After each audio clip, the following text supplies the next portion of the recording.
I'm serious. Come back. Go ahead. Now, ready? Oh, that's really funny. Yeah.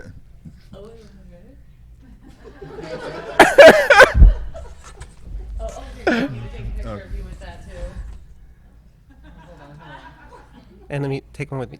Ready? All right. No, you have to move over here.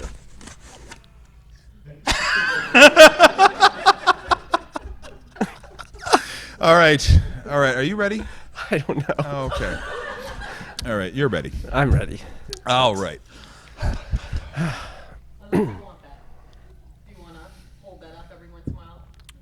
Yeah. Because, they might not naturally applause for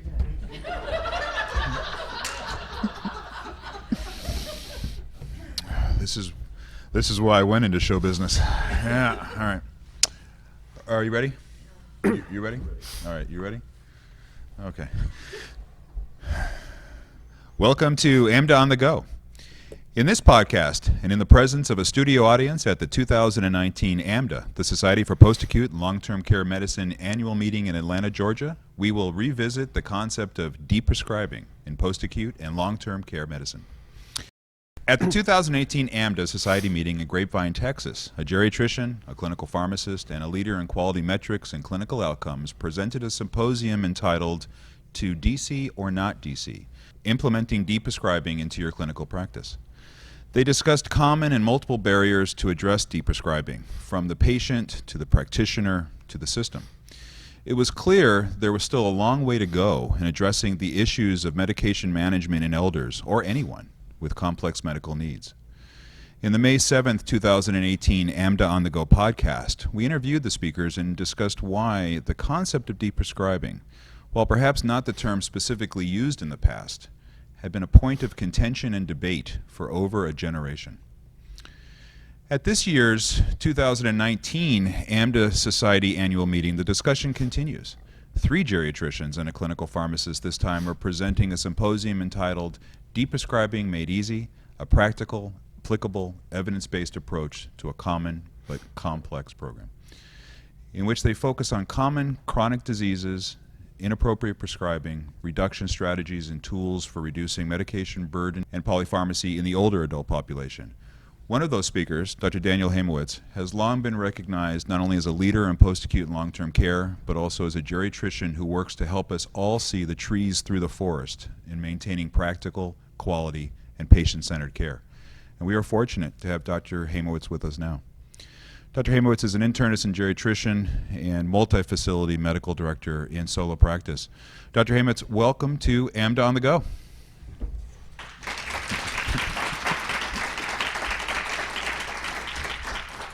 Well, thank you. I have to say, it's been a dream of mine to do a podcast, even as a youth. And when I got married to before I got married to my wife Susan, who she had some reservations because I had never done a podcast before. So I have to say, this is a culmination of a lifelong dream for me. And I also wore one of my favorite ties today here, just to make it special. Which? And by the way, I also brought my own cheering section who will laugh whenever I say so. How about that? It's the magic of a podcast. It is. Dr. Haimowitz, I typically like to start with discussions with some kind of historical perspective. In this case, as a review of your symposium. Why did you and other society leaders choose to focus on this topic again? Lead us through the most important bullet points.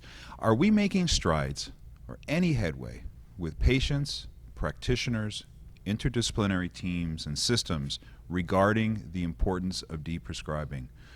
Is the concept of start low, go slow, consider changing, or even stopping too complex a topic when it comes to medication management in the older population? That's a very good question, Wayne. What can I call you, Wayne? Or do you prefer like Captain Podcast or something? Wayne is good. Okay, thanks. Just checking. Well, it is a complex issue, but I don't think you can say any issue in geriatrics is too complex. When we're talking about specifically for our symposium this year, which is just the deprescribing part, that's just a part of the whole medication administration process, right?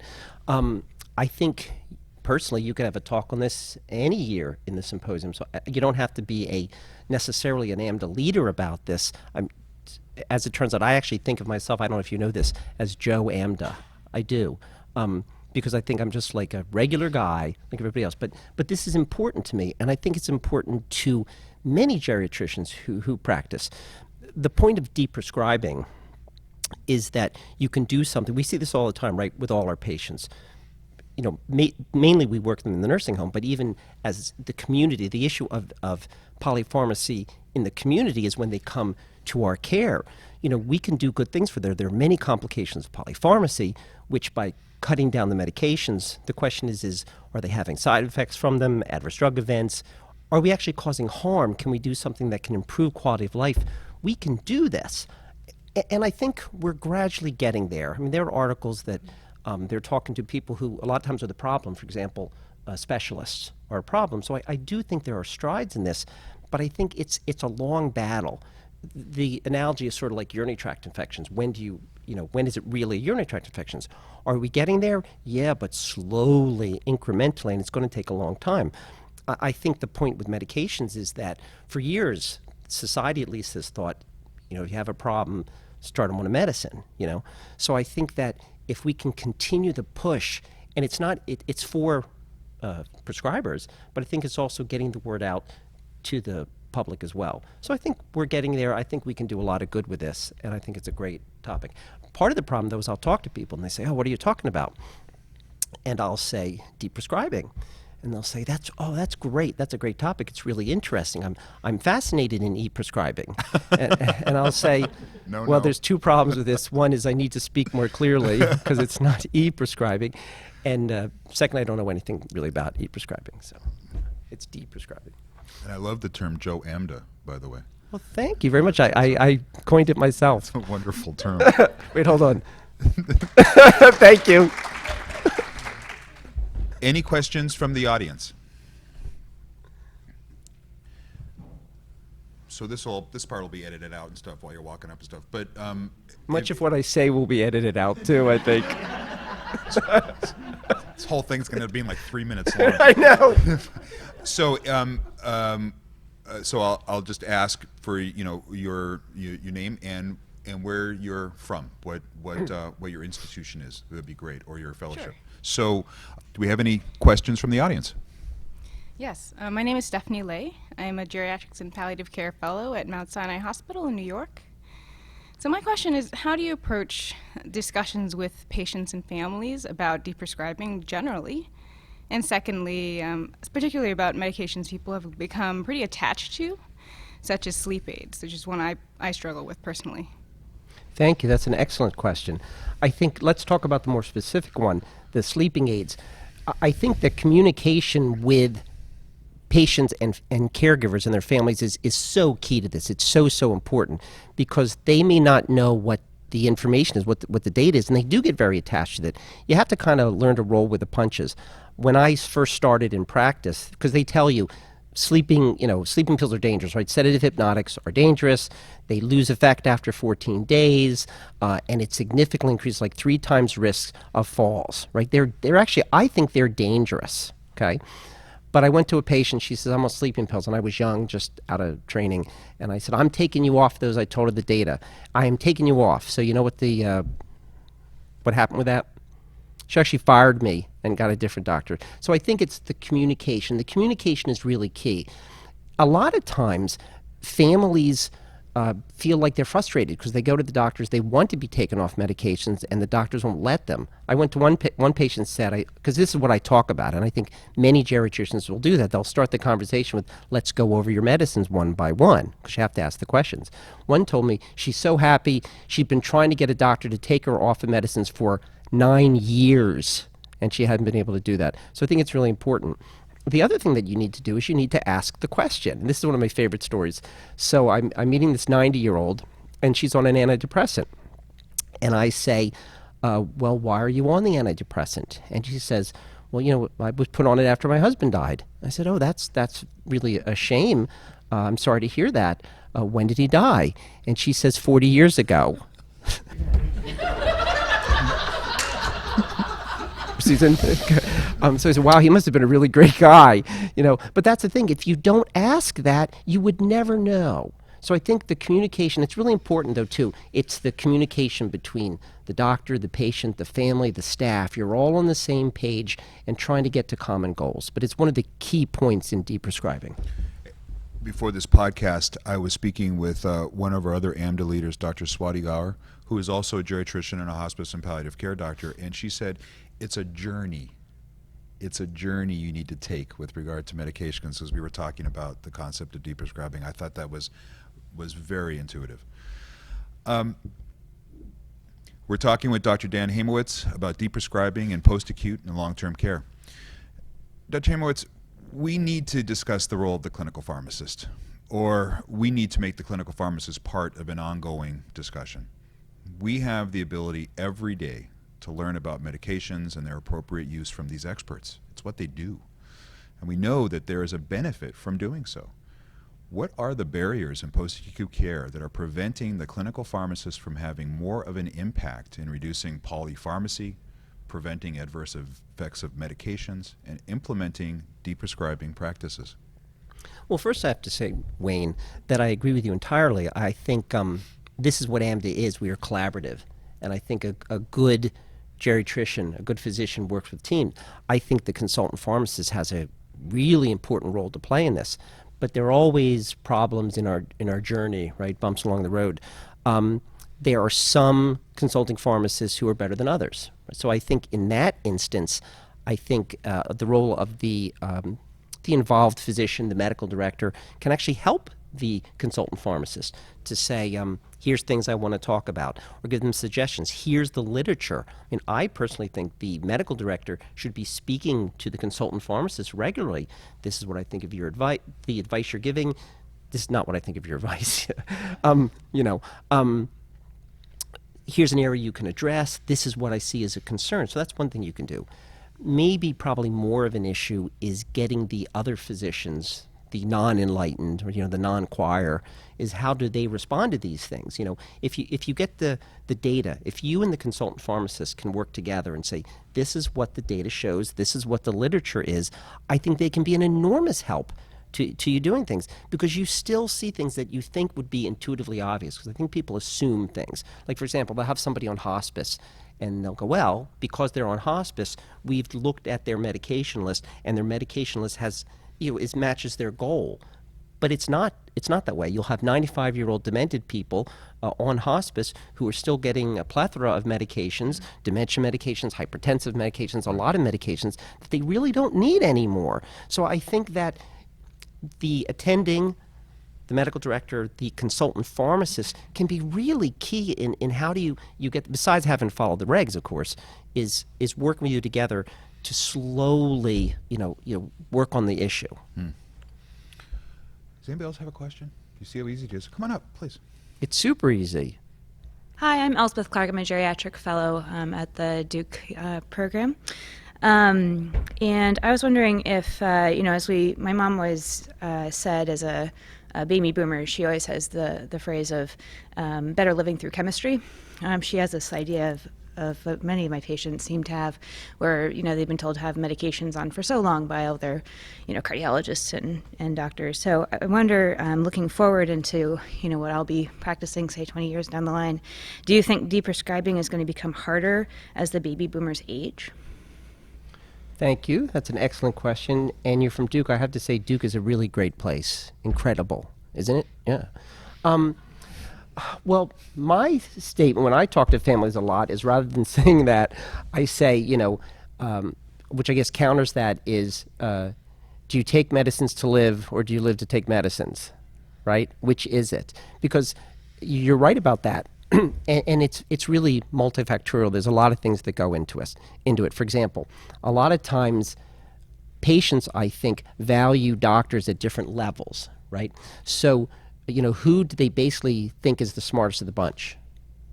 It's cardiologists, right? Cardiologists rank highest. And how you know that is in the nursing home is anytime they have follow-up with a patient, who's always the first one to see? The cardiologist. So let's just say, let me give you an example. You have a patient who's very old, very frail, has a low quality of life, who the use of statins, there was a mention of statin today at the general session, you think the risks of statins outweigh the benefits, okay? So you write the order, stop the statin. Many, many times, I'll tell you, the patient or the family will say, well, no, I'll ask the cardiologist first. Now, who do you think knows more about geriatrics? This is an easy question. I'll ask you, Wayne. Who do you think knows more about geriatrics? A board-certified geriatrician or a cardiologist? This is a toughie. Do you need time to think? A geriatrician? Hold on. The audience concurs. I would say that's true, but that's the point, is that this is what we're battling, and I think that do we need to stop? We need to halt for Dr. Saltzman to stop laughing. Okay, you cool? Have you composed yourself? I'm good. Good. That's what I think we need to work at, and there are efforts that are going on, national efforts, where like I think the Society of Consulting Pharmacists and Cardiologists, the American College of Cardiology, are working on this because they don't see it from our point of view. So I think that you want to know your stuff, know your evidence. You will, as trained geriatric fellows, you'll know what you're doing, and you want to do the right thing for people. Okay, but you got to pick your battles. To some effect, right? Like I'll see patients who you'll say, what medicines are you on? They'll go to the back of the pocket and they'll pull up their list as like a scroll with has like 100 alternative medicines on it.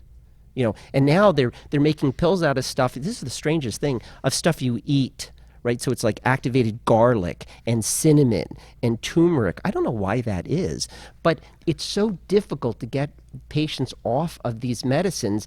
They're more likely to stop a prescription med than an over-the-counter alternative medicine.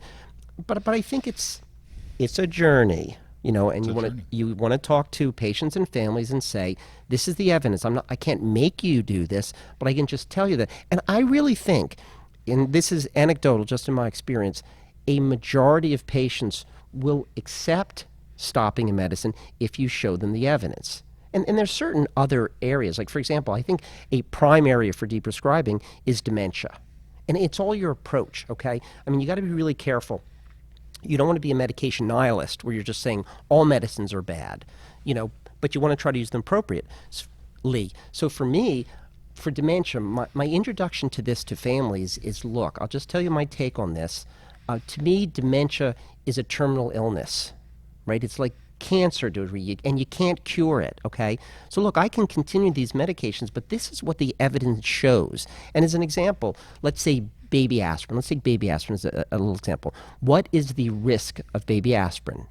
I mean, it's not much. I mean, there's some evidence, they say now, that you have a higher incidence of bleeds, but in general, would you think that baby aspirin is safe? Well, sure you would, right? So there's just a little risk. In an older, frail, very old, very frail, very demented person, what's the benefit? Zero. So in this instance, risk outweighs benefit. So I think and families who see patients with dementia, for example, they get this. They really do. So if you're focusing on what are your goals, what's your quality of life, how can we work together to help each other, that's where I think is the framework that comes into saying this is what we want to do about medications. So our topic is deprescribing, but it's actually in the whole what you're giving medications. I mean, if you see somebody who's not getting a medicine that they should, well, then you should do that. It's medication appropriateness, right? Or if you want to use a good word, which I think is a term, medication stewardship. Right? Deprescribing is a part of medication stewardship. But I think looking at it with what the patient's comorbidities are, what's your risks and benefits, what's the quality of life. Those are to me, the key issues that you should be looking at. So at the time we have left, I want to be a little provocative with you, but this is a perfect segue from what you just said. Are these on the go with the provocative Wayne Saltzman? Is that how they're labeled? That's provocative. I'm just asking. I'm in hell. Oh, this is what they pay me to do. Yeah, it's true. It is. Yes. It is. No, but I think you're gonna like this question. So it seems to me that one of the greatest issues with medication management, including deprescribing, revolves around our inability to standardize medication reconciliation.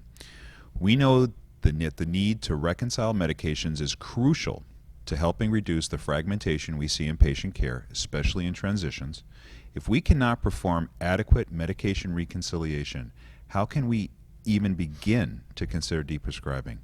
Are the associated necessary transitions in patient care a functional barrier to deprescribing as well?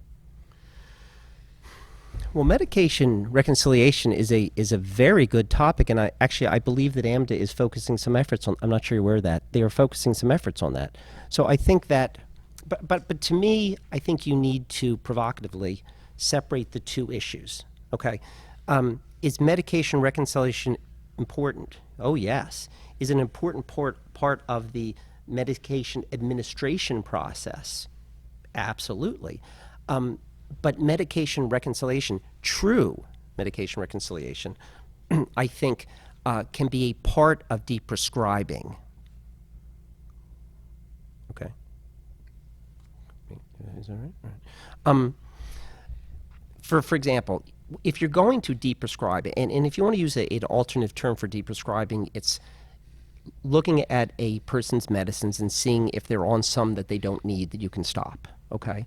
That's not the formal definition, but that's what we're thinking about. So medication reconciliation is a good opportunity to look at the meds that somebody has been put on that are new and stopping them. Let me give you what to me is a very good and unrecognized example of medication reconciliation. You have a patient who's stable on their current drug regimen. They go to the hospital and they come back with an increase or new blood pressure medicines and increase in their blood sugars. Okay. Now, in my opinion, if a person has been on high blood pressure medicines, go to the hospital for something unrelated to their pressure, what should be immediately done is put them back on the medications they're on before, right? I mean, think about it. If you see somebody in the office and their pressure is high, a one-time thing that their pressure is high, right? Would you start an antihypertensive? No, you wouldn't, right? You'd say, let's wait. Maybe it's white coat syndrome. Maybe you're stressed. Go home and come back. But what do we routinely do in the hospital? I mean, when they come back from the hospital, we put them on medicines. That's an ideal spot for saying, I'm not going to do that.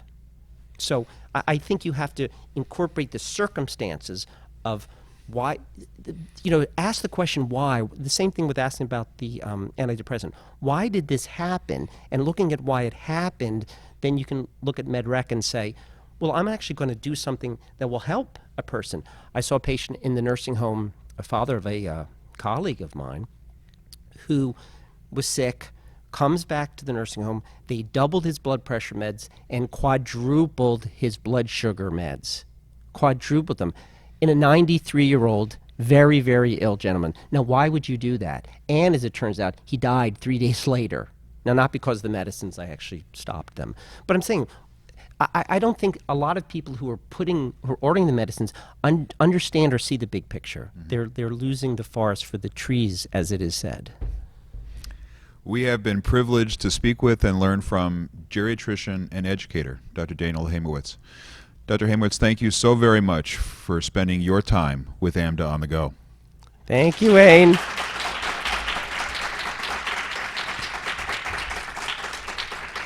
His gentle touch is all I need, to be honest with you. And I've met his parents, by the way. They're very, very nice. Surprisingly. Is that true? That's true. Tell them. No, my parents are very nice. They are. That's very true. References for this podcast can be found at paltc.podbean.com. Until next time, I'm Dr. Wayne Saltzman for this innovation podcast that we call AMDA on the Go. That's awesome.